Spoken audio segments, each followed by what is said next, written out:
Welcome to my channel RS family. আজ আমরা যাচ্ছিলাম বেলুড় মঠ। বেলুড় মঠ যেতে আমি দক্ষিণেশ্বর থেকে লঞ্চ করে নিয়েছিলাম, কিন্তু লঞ্চে ঢুকেই দেখো আমাকে কি বলল।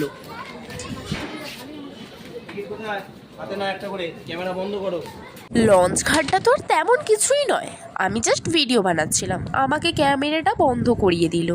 আসলে আমাদের যেটা সহজ রাস্তা সেখানে নাকি অভিষেক ব্যানার্জি হবে, তাই আমরা বালি থেকে আবার দক্ষিণেশ্বরে এসে সেখান থেকে লঞ্চে করে আমরা যাচ্ছিলাম বেলুড় মঠ।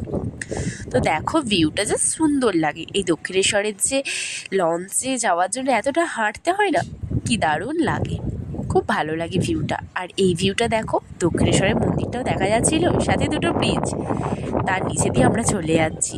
এই ভিডিওটার মধ্যে পুরো ভিডিওটা নেই বেলুড় মঠ পর্যন্ত, এটা আমি অর্ধেক দিলাম। পরের ভিডিওতে অবশ্যই দেখো বেলুড় মঠ যাওয়ার ভিডিওটা, আর দেখো কি সুন্দর